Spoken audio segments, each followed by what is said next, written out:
हरियाणा में कांग्रेस को बीजेपी ने कैसे किया धड़ाम। कांग्रेस ने नैरेटिव गढ़ा, फिर कैसे बीजेपी ने पकड़ी तूफानी रफ्तार। कहते हैं भविष्यवाणी हर बार सही साबित नहीं होती और चुनावी मौसम में तो चुनावी पंडित जो भविष्य बताता है उससे बस अनुमान लगाया जाता है। नमस्कार दोस्तों, मैं हूं आपके साथ हर्ष भारद्वाज और इस बार भी तमाम सर्वे, तमाम अनुमान ने हरियाणा में कांग्रेस की सरकार बनता दिखाया, लेकिन वो अनुमान धड़ाम हो गए और हरियाणा में बीजेपी ने ऐसी रफ्तार पकड़ी कि कांग्रेस को पटखनी दे दी। लेकिन आखिर ये हुआ कैसे? लगातार तीसरी बार सत्ता हासिल करना कोई आसान काम नहीं होता। कांग्रेस ने बीजेपी के खिलाफ इतने नैरेटिव गढ़े, फिर कांग्रेस आखिर कामयाब क्यों नहीं हो पाई? इसकी असली कहानी आज हम आपको एक एक करके बताते हैं। एंटी जाट वोटरों पर बीजेपी ने दिया ध्यान। हरियाणा में जाट वोट ज्यादातर कांग्रेस और इनेलो को जाते हैं। 2014 विधानसभा चुनाव में कुछ प्रतिशत जाटों का वोट बीजेपी को भी मिला था, पर ज्यादातर वोट कांग्रेस और इनेलो को मिला था। 2019 में बीजेपी को जाटों का वोट शेयर कम हो गया। जाट वोट कांग्रेस और जेजेपी में बंट गया। यहीं से बीजेपी इस रणनीति पर काम करने लगी कि हरियाणा में उसे जाट वोट नहीं चाहिए। एंटी जाट वोटों के ध्रुवीकरण के लिए बीजेपी ने पंजाबी, हिंदू, ओबीसी, ब्राह्मण का दांव खेला। केंद्रीय मंत्रिमंडल में पहली बार ऐसा हुआ कि जाट की एंट्री नहीं हुई। राज्य बीजेपी का अध्यक्ष एक ब्राह्मण को बनाया गया, प्रदेश का सीएम एक ओबीसी को बनाया गया।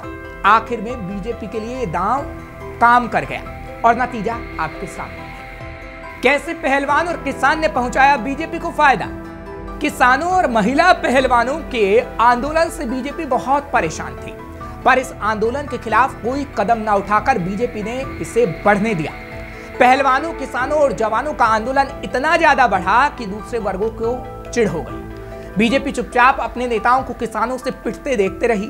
किसानों का मन इतना बढ़ गया कि वो पूर्व सीएम खट्टर और कई मंत्रियों तक को गांवों में घुसने से रोक देते थे। हरियाणा में किसान आंदोलन में ज्यादातर जाट शामिल थे। दूसरी जातियों को, किसानों, व्यापारियों और अन्य वर्गों को लगा कि ये लोग अगर सत्ता में आ गए तो उत्पात और बढ़ जाएगा। बस बीजेपी के लिए यही काम कर गए। बीजेपी ने अगर किसानों के खिलाफ केस किया होता या उनका उत्पीड़न किया होता तो कांग्रेस के लिए फायदेमंद साबित हुआ होता।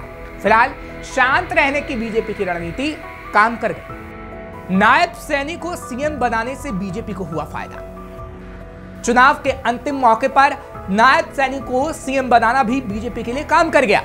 एंटी इनकम्बेंसी के चलते जब बीजेपी नेताओं से कोई सवाल पूछता तो स्थानीय स्तर पर नेता यही कहते कि बस सरकार अब बदल गई है, अब सब कुछ हो जाएगा। दूसरी बात, सैनी का सौम्य व्यक्तित्व भी काम कर गया। सैनी बड़बोले नहीं है, जो आमतौर पर बीजेपी और कांग्रेस के नेताओं का प्रमुख गुण होता है। सैनी को समय बहुत कम मिला, पर उन्होंने ओबीसी अधिकारों के लिए कई कानून बना दिए, कई ऐसी योजनाएं बनाई जो सीधे आम जनता को फायदा पहुंचाने वाली थी। ओबीसी वोटों का ध्रुवीकरण भी कराने में सैनी को सफलता मिली और नतीजा आपके सामने है। बीजेपी का पॉलिटिकल मैनेजमेंट कैसे कर गया काम। बीजेपी ने कांग्रेस से मुकाबले के लिए हरियाणा में एक एक कदम फूंक फूंक कर रखा।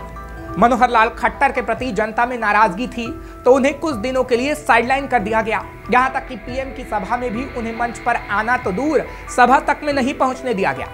विनेश फोगाट ने बार बार पीएम मोदी को टारगेट किया, पर किसी भी बीजेपी नेता ने उनका जवाब नहीं दिया। यह लगता था कि ऊपर से सभी नेताओं को निर्देश दिए गए थे कि उन्हें विनेश के खिलाफ नहीं बोलने को कहा गया है।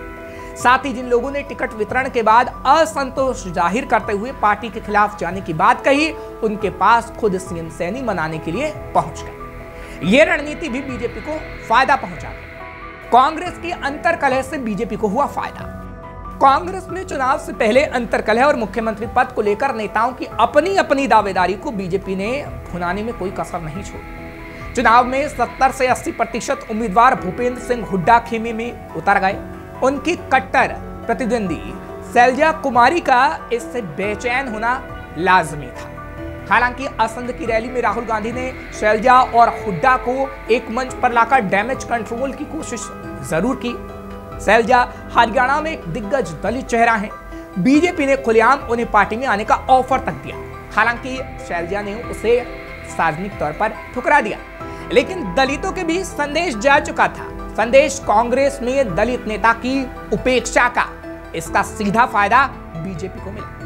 कांग्रेस की गारंटियों पर भारी पड़ा बीजेपी का संकल्प। कांग्रेस ने चुनाव में 7 गारंटियों के जरिए लोक लुभावन वादे किए। 300 यूनिट तक फ्री बिजली, 25 लाख रुपए तक का मुफ्त इलाज, गरीबों के लिए 100 गज का प्लाट, महिलाओं के लिए हर महीने 2000 रुपए जैसे एक से बढ़कर एक लोक लुभावन वादे। बीजेपी को अंदाजा हो गया कि अगर इसकी काट नहीं की गई तो बाजी हाथ से निकल जाएगी। उसने भी महिलाओं के लिए लाडो लक्ष्मी योजना के तहत 2100 रुपए, हर परिवार को 10 लाख रुपए तक का मुफ्त इलाज, हर जिले में ओलंपिक खेलों की नर्सरी, ग्रामीण क्षेत्रों में कॉलेज जाने वाली छात्राओं को मुफ्त में स्कूटर, हरियाणा के हर अग्निवीर को सरकारी नौकरी की गारंटी समेत 20 संकल्पों का पिटारा खोल दिया। आखिरकार जनता ने कांग्रेस की 7 गारंटियों के मुकाबले बीजेपी के 20 संकल्पों पर भरोसा जताया, जिसका नतीजा आपके सामने। फिलहाल ये कहा जा सकता है कि जो हवा हरियाणा में कांग्रेस ने बीजेपी के खिलाफ बनाने की कोशिश की, वो नहीं बन पाई और बीजेपी ने चुनावों से बस कुछ महीनों पहले ही खेल कर दिया और कांग्रेस हरियाणा में बीजेपी के इस खेल को भांपने में चूक गई, जिसका खामियाजा कांग्रेस को हरियाणा में भुगतना पड़ा और बीजेपी की बल्ले बल्ले हो गई। फिलहाल आपको खबर कैसी लगी, आप अपनी राय जरूर दीजिएगा। खबर को शेयर करना मत भूलिएगा। तमाम खबरों के लिए आप देखते रहिए श्रेष्ठ भारत।